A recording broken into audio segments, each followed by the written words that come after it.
Good morning, everyone. This is Jeffy Kennedy, author of fantasy romance and romantic fantasy. I'm here with my first cup of coffee. Delicious.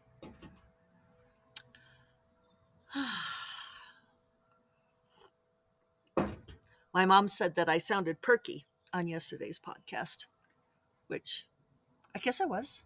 I think I am still perky. Um, I am in the throes of this book. This book. I was talking with one of my writer friends last night, and she said, "Well, you're doing a lot of brain work, a lot of thinking,"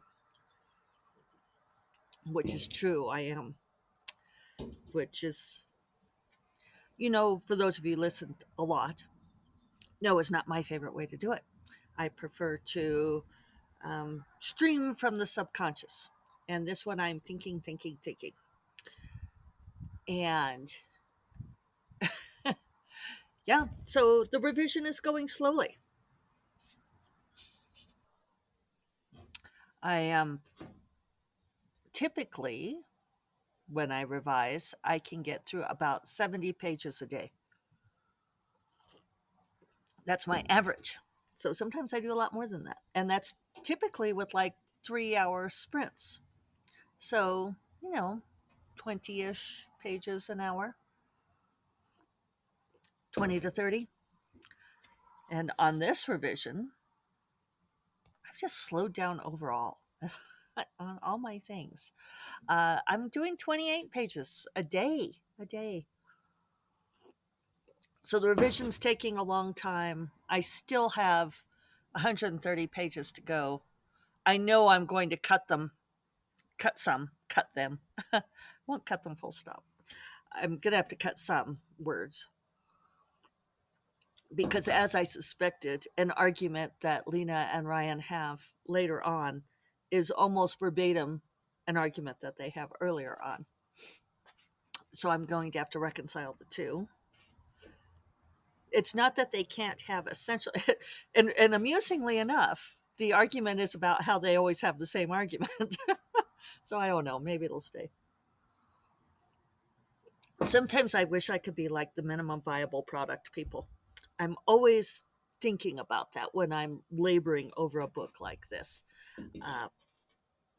Because as I mentioned, these books don't sell as well as some of my other books, The Heirs of Magic, but they still sell well, so I shouldn't let that stop me. Somebody tweeted me and said that they were really surprised because these were their favorite books of mine. And this is one of the great truths, is that the book you're thinking about writing, the book that you've already written, is somebody's favorite book. I have this one book that was an e-serial to begin with, Master of the Opera, a modern retelling of Phantom of the Opera.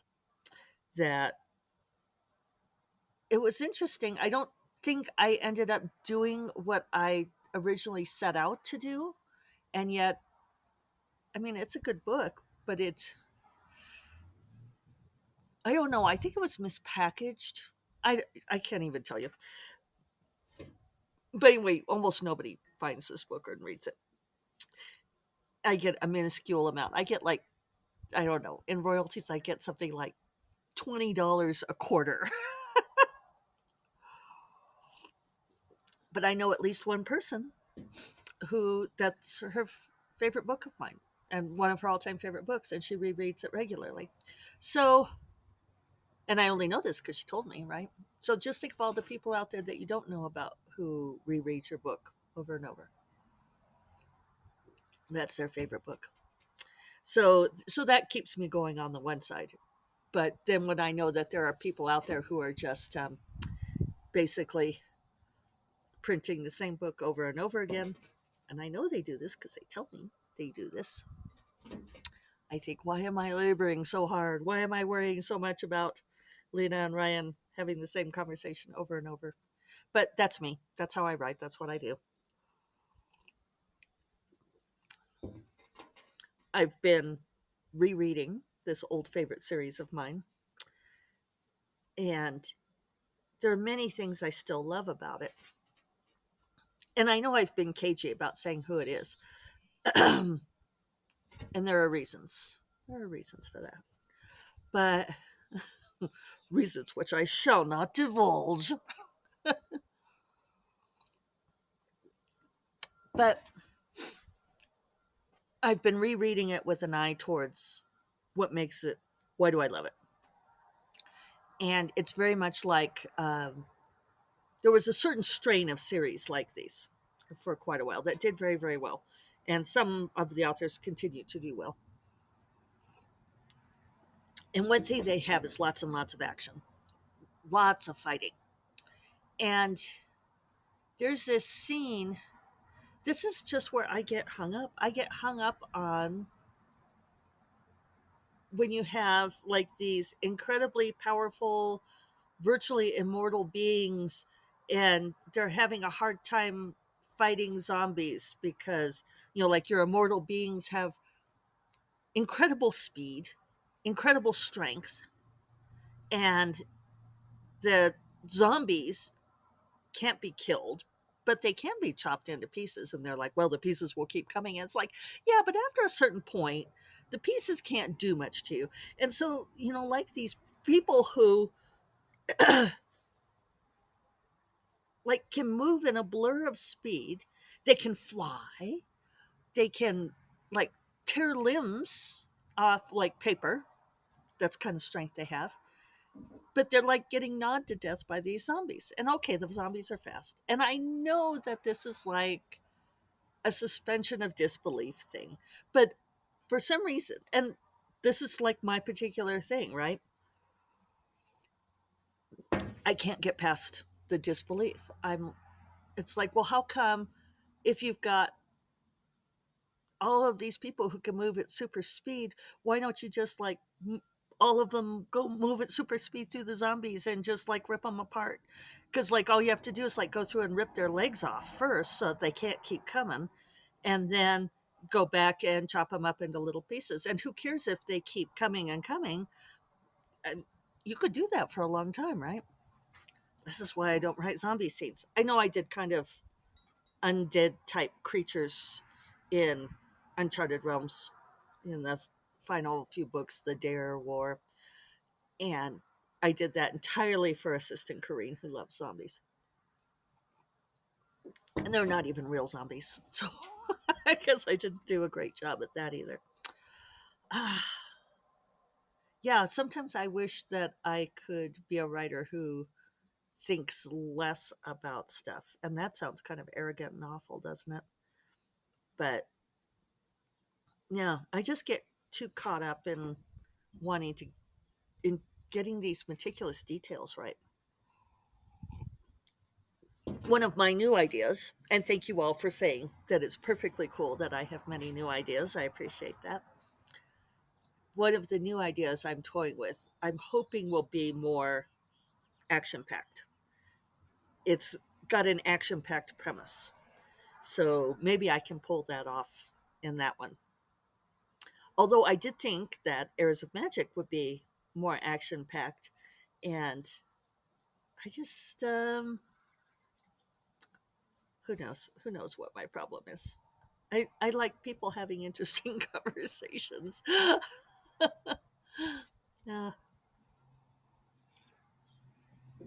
So we watched finally the final episode of Julia season 1 last night, and it was very interesting to see how they structured that episode. For those of you trying to figure out how to write a book that could be either standalone or a series, right? We always say standalone with series potential that is the catchphrase. If you're out there trying to submit a book to trad publishing, that's how you say it. Standalone book with series potential. If you're trying to figure out how to do that, watch the 8 episodes of Julia and pay attention to what they did in that final episode, because you could really see how they were structuring it to go either direction. That either it would be a sweet wrap up, that's all she wrote, or extended to season 2. And so there's from about, you can see them laying the groundwork in the first half of the episode, but then for the second half of the episode on, you could see how all of the scenes could have gone either direction. That either it's going to be another season of Julia, which it is, hooray, or not. And I'm not a screenwriter. I don't know. Maybe they wrote them and didn't film them, but I wouldn't be surprised if they hadn't filmed both sets of films going each direction, because all of the characters, it's a branch, like, and so they could either go this way or that way. And it was really well done. It's fascinating how they tied it up, and I enjoyed it very much. uh, delightful, delightful show. This is just going to be our adjective. Thank you, Laura Darnell. And we also finished off Winning Time, the story of the Lakers. I thought that tied up nicely. That one had a very obvious ending because it was the story of that first season of the Lakers. So it ends with them, spoiler alert, winning the championship. If it's history, can there be a spoiler? It's like the people who go to see Titanic and were upset that the boat sank and people died. That was also a spoiler. So yeah, I thought I liked how Winning Time ended up. That one does not have such an obvious. I haven't looked to see if they've got a second season for that one, but it doesn't seem to be as clearly moving on to the next thing. But again, that one had a much more natural.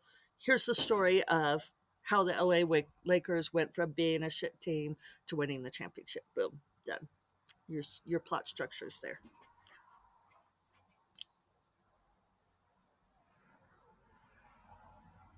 Yeah. So for this new series, which I am mulling using my Scalzi method,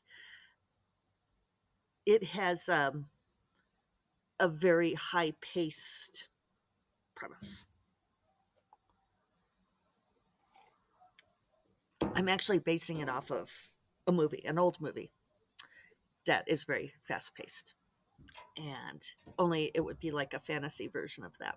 It's such a great idea, you guys. It's such a cool idea.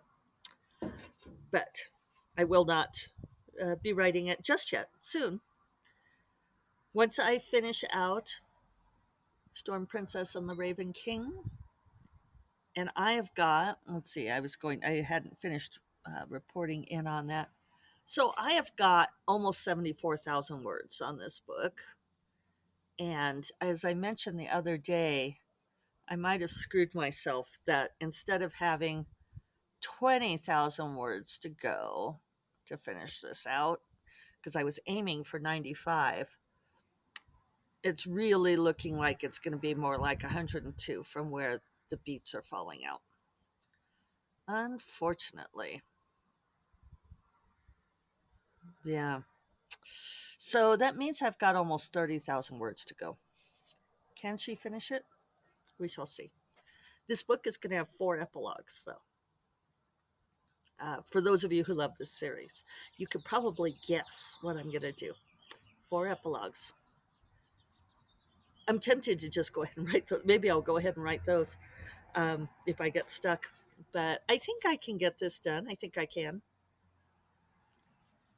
I should go through and look at my podcast episodes for like the 3 to 4 weeks before I release a book. And I bet I say these same things over and over again. I always get to that I think I can point. Oh well, learn what your process is and own it, right? That's what we're trying to do here.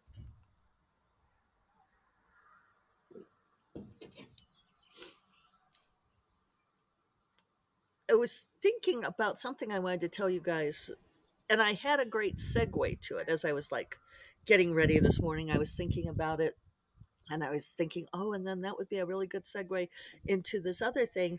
And now all I can think of is the other thing and not how I was going to segue to it from the writing stuff. And I'm probably not going to be able to think about it. So I'll just go straight to it. No segue, no nice transition. If we were editing, we would go back and add the transition, but no transition for you. I was thinking about the things we say to each other and how a lot of times people are very careless in how they talk to each other uh, without meaning to. It's, oh, I know what, damn it. Now, if we were doing post production, I would go back and do this neat little segue. Oh, well, here's your transition. Because last week I was talking about my author friend who was upset that a reviewer had said that it was not her best effort.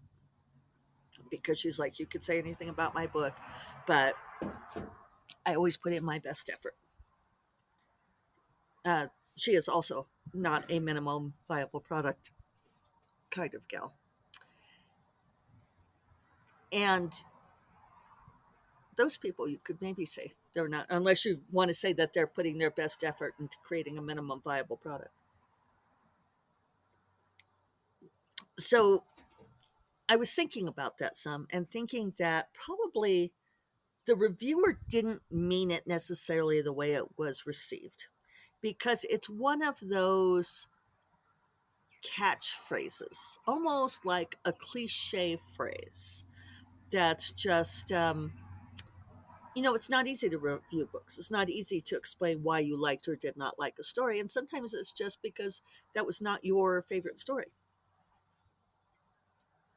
But that's a short review, right? So I think people sort of reach for, and that's what makes things cliches, is they're crutches. They're these phrases that we sort of have laid into our brains like a tape recording that we trot out when it's the easiest thing to grab. And it's one reason why people tend to be awkward in talking to each other about important things, um, because sometimes words are inadequate. Sometimes it's just hard to think of what to say. Hummingbird. See if we can get her in there. Nope. She's took off again.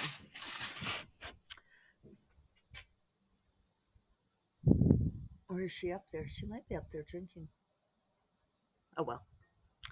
Uh, so Paul, you've read that before in other places, and you think, oh well, it's not her best effort, and that's just in place of digging deep and coming up with more stuff to say.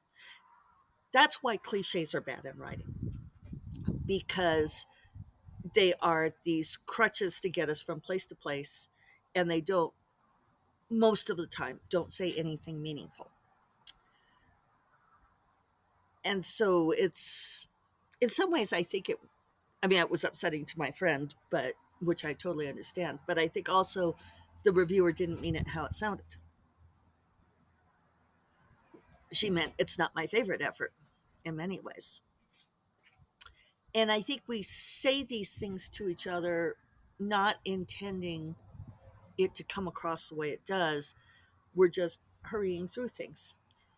And my husband was talking about this yesterday because he has Parkinson's disease, and something that he says fairly regularly is, he'll be upset by something that somebody says to him, like, oh, well, we should do this thing. Let's work on this and do this thing. And he'll say, it's like they don't understand that I'm sick. And how can people not understand that I'm sick and I can't do these things? And and it's hard for me to find the words to be comforting to him, but that was what I was saying. I said, I think that, like this most recent person who said something to him about doing something that David just simply doesn't feel like he can do. I said he wasn't thinking about it. He was thinking about all the other stuff that he has to go get done. And that was just one of those tape recorded phrases. This is something I learned a long time ago with like high school reunions. The first few, like the 5 year and the 10 year, my friends would all say the exact same thing. They would say, "Oh, this has been so great. We should get together more often." And they would all exchange contact information and say, "Let's get together more often." And they did this at like the 5, 10, and the 15-year reunion. And finally, I started to clue into the fact, because nobody ever got in touch with anybody, that this was just a way of saying goodbye, of being, expressing affection and so forth. But they were empty words. And I think we use empty words with each other a lot. And it's easy to do, particularly if you're conducting an internal monologue, like if you're thinking about your work project or your book that you're trying to finish, or worrying about something else, that you don't always monitor the words that come out of your mouth. And when that happens, those tape recording parts of our brains just sort of insert comforting phrase here, and we're like, oh yeah, we should get together sometime, not meaning it at all. And on that note, you guys, we should totally get together sometime. I will talk to you all on Thursday. Bye bye.